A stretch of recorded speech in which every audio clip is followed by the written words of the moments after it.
Good day, YouTube, and welcome to another episode of the Albino Rhino Beer Review. Today, there's the Albino Rhino, Frankie and Stella wrestling in the background. No dinner party noise around us, and we're going to drink Creemore Springs Urbock.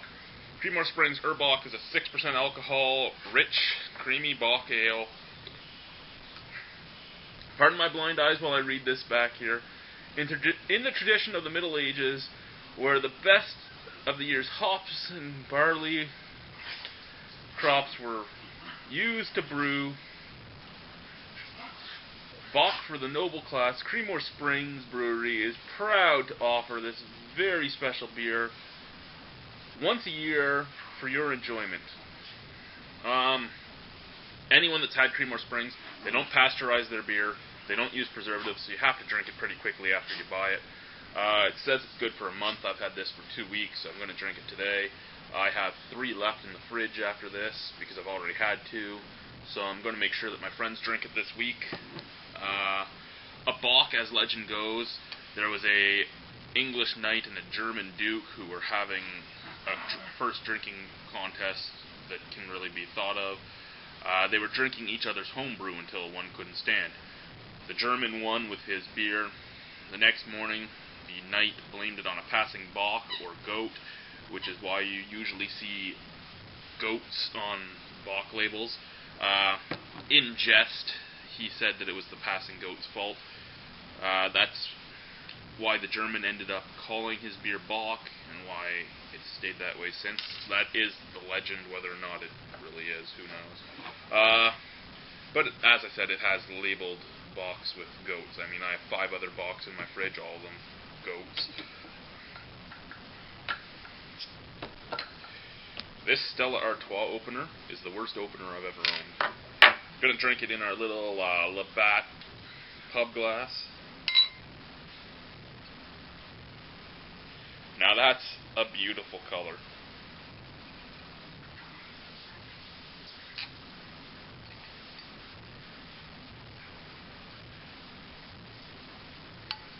So, it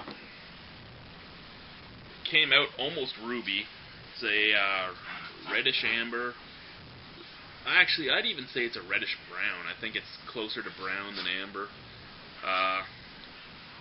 Almost ruby, as I said. Little bit of head lacing on the side of the glass. If you look up through it, it kind of looks like maple syrup. It kind of gets more and more caramelly as you go up, more to the brown at the top, more to the red at the bottom.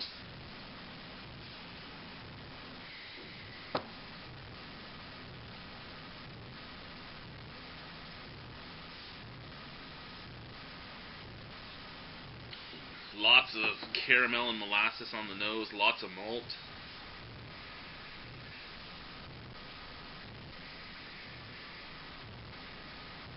Tiny bit of what smells like baker's chocolate,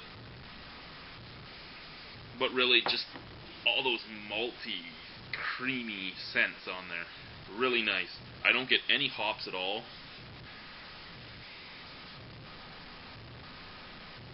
But hey, I can accept that. What's it going to taste like, though?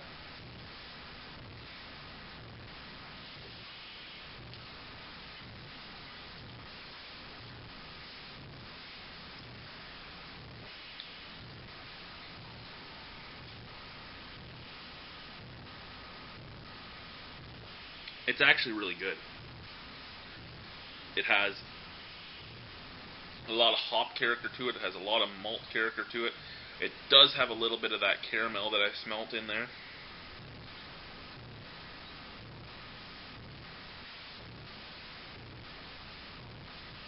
The malt hits you first. It's a very soft beer, very smooth beer. That malt mixes with that soft, smooth feeling fairly well.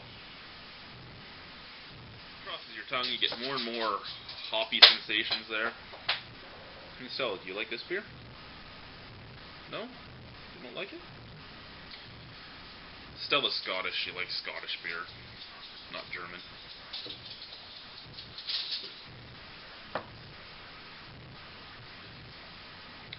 Very bitter, very hoppy aftertaste, but it fades quickly. It's really nice.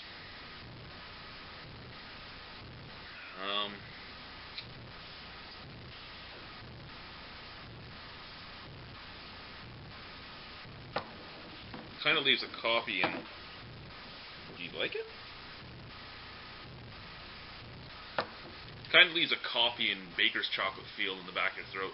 Sort of has an alcohol burn at 6% alcohol. I'm actually really surprised. Okay. Scottish dogs aren't allowed on the table anymore. It's really good. It's not the best bock I've ever had. It's not a bock that I'd go out and buy very often, mostly because it's only available once a year.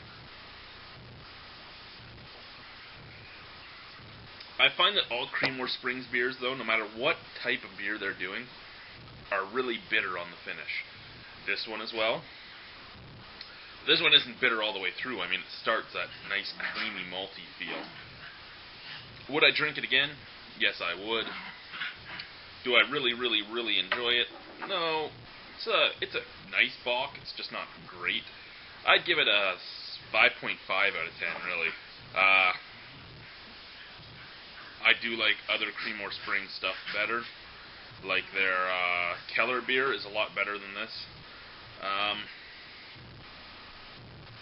But it is a nice looking beer. It's a nice smelling beer. It's a nice feeling beer. And it's a pretty good tasting beer. I mean, it's not the greatest. But again, only available once a year. Unpasteurized. No preservatives. I mean, I know that we all want a more natural beer. But it just means that if you buy, say, a 2-4 of this, which I would never do, but if you bought a 2-4 of this, you better be ready to sit down and drink that pretty quickly. Thank you for watching the Albino Rhino beer review. Good beer drinking to all of you. Have yourselves a wonderful night.